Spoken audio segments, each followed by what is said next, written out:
Hello বন্ধুরা, তো দেখো আজকে আমি কি বানাবো। আমার ছোট ভাই বায়না ধরেছে যে আজকে দিদি তোকে মোমো বানাতেই হবে। তো আমি মোমো বানানোর জন্য বললাম যা যা লাগবে তুই নিয়ে আয়, বিকেলে আমি তোকে মোমো বানিয়ে দেব। তো নিয়ে চলে এসছে, চিকেন নিয়ে এসছে, পেঁয়াজ লঙ্কা নিয়ে এসছে। তো দেখো আমি কেটে রেখেছি। তো এরপরে ময়দাটা মাখতে হবে, তার জন্য ময়দাটা মাখছি। এই দেখো ময়দাটা নিচ্ছি, ওই নিয়ে এসছে সব কিছু। এর আগেও একবার করেছিলাম, তো খেয়ে পরে বলেছিল যে পরের বারে আরও বানাবি, মানে খুব টেস্ট হয়েছিল খেতে।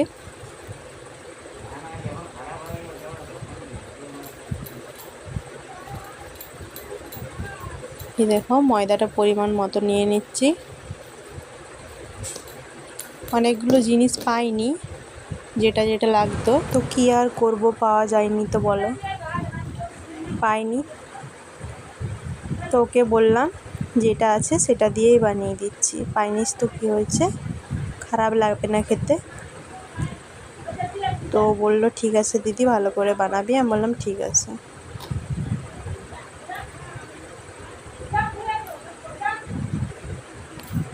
এই দেখো ময়দাটা আমার প্রায় মাখা হয়ে গেছে। চিকেনটা কেটে নিয়েছি। ওটা কিমা করতে হয় বলে নাকি, কিন্তু আমি তো কিমা করতে মানে করিনি আর কি, ছোট ছোট করে বটি নিয়েই কেটে নিয়েছি।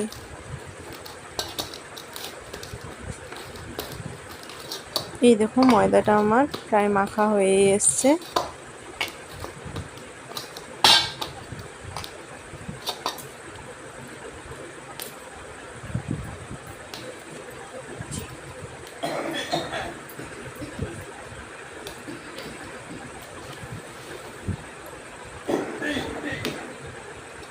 তোমাদের কার কার মোমো খেতে মানে ভালো লাগে সেটা আমাকে কমেন্ট করে নিশ্চয়ই জানাবে। ভাইকে ডাকছিলাম যে ভাই এটা মাখা হয়ে গেছে, তুই রেখে দে। এই দেখো ময়দাটা আমার মাখা হয়ে গেছে।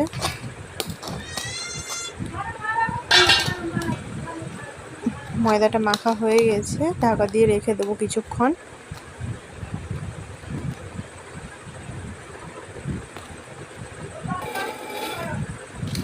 এটা দিয়ে ঢাকা দিয়ে রেখে দিচ্ছি। এই দেখো কড়াইয়ে তেল দিয়ে দিয়েছি,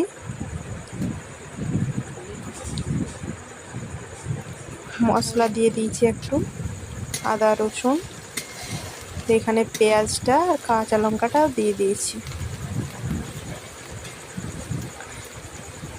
কাঁচা লঙ্কাটাও দিয়ে দিয়েছি। এরপর তোমার চিকেনটা দেবো।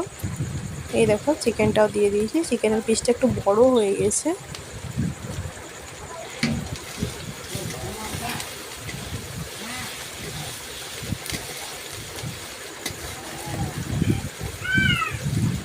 তো ভাই কেটেছে,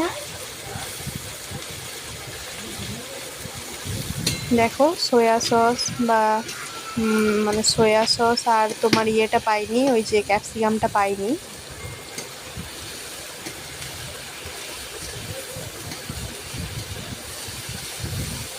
এই দেখো মাংসটা সেদ্ধ হয়ে এসছে। একটু ম্যাগি মশলা ছড়িয়ে দিয়েছি, সেন্টটা ভালো লাগে।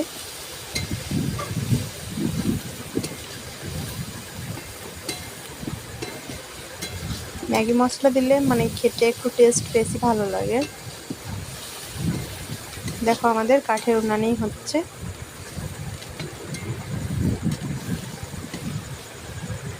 এই দেখো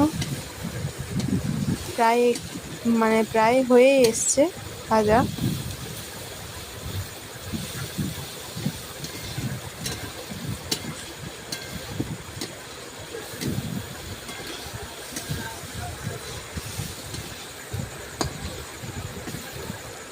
তো ভাই বলল যে চিকেনটা একটু কম আছে, একটু আলু দিয়ে দিবি। এর আগের বারে যে বানিয়েছিলাম, এর আগের বারে আলু দিইনি, এইবারে চিকেনটা একটু কম ছিল, তার জন্য আলু মিক্স করে দিয়েছি ওটার সঙ্গে।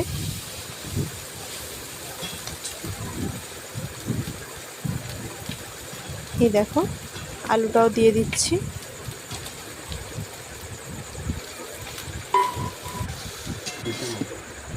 দেখো আলুটাও নেড়ে দিচ্ছি ওর সঙ্গে।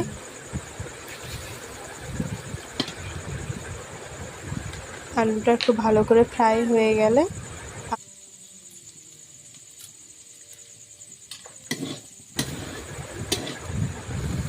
সেদ্ধ করা ছিল আলুটা।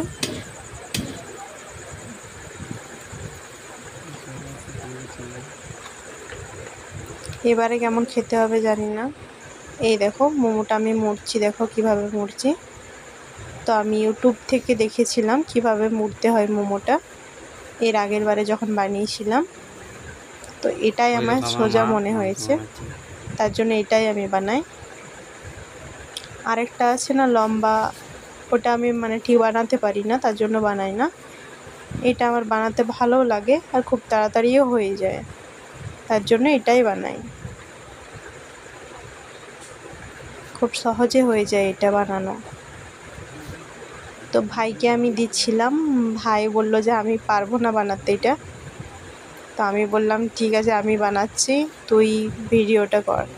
তো ওকে বললাম ভিডিওটা বানা, আমি বানাচ্ছি। এই দেখো এটা আমার খুব সোজা মনে হয়েছে, তাই আমি এটাই বানাই। আরও অনেক রকমের আছে, দেখলাম ইউটিউবে।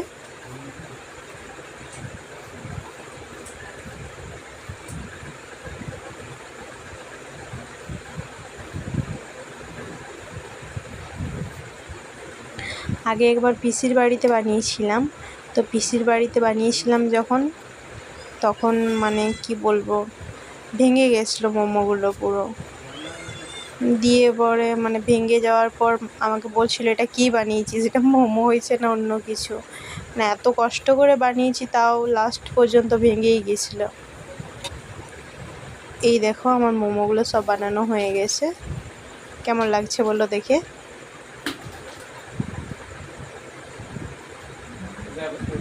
মোমোগুলো সব বানানো হয়ে গেছে একটা হাঁড়ির মুখে। এগুলো সব দিয়ে দিয়েছি, এবং তোমরা সবাই হয়তো 2-4টে করে করো, কিন্তু আমি প্রত্যেকটা একসঙ্গে দিয়ে দিয়েছি। এই দেখো আমার মোমো বানানো হয়ে গেছে, মোমোটা সেদ্ধও হয়ে গেছে আমার। এই দেখো মোমোটা সেদ্ধ হয়ে গেছে। এই দেখো মোমোটা দেখাচ্ছে, এই দেখো।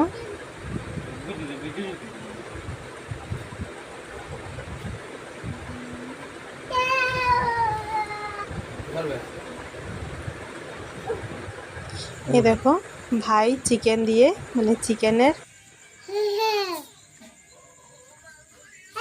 গ্রেভিটা দিয়ে মোমোটা খাচ্ছে। এই দেখো আমার বাবা বাচ্চাদের মতো কার্টুন দেখে দেখে খাবার খাচ্ছে। আমার বাবা মানে বুঝতেই পারছো, আমার বাবাও কার্টুন দেখে দেখে খাবার খাচ্ছে, তাহলে কি বলবো। এই দেখো আমিও চিকেনের গ্রেভি নিয়ে বসে গেছি মোমো খেতে।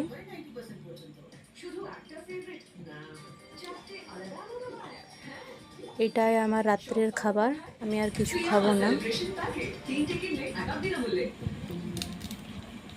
ব্রাশ করার সময় রক্ত আসা, খাবার সময় মাড়িতে সমস্যা, আর নিঃশ্বাসের দুর্গন্ধ, এইগুলি মাড়ির সমস্যার 3টি উপসর্গের কারণ হতে পারে যা ব্যাকটেরিয়া ঘটিয়ে থাকে। এখনকার দিকে বদলে প্যারাডন্ট্যাক্স নিন। তো ভিডিও ভালো লাগলে লাইক, কমেন্ট, সাবস্ক্রাইব অবশ্যই করবে। তো এত দূরেই আমার ভিডিও, আজকের মতো এতটাই। পরের বারে আরও ভালো ভিডিও দেওয়ার চেষ্টা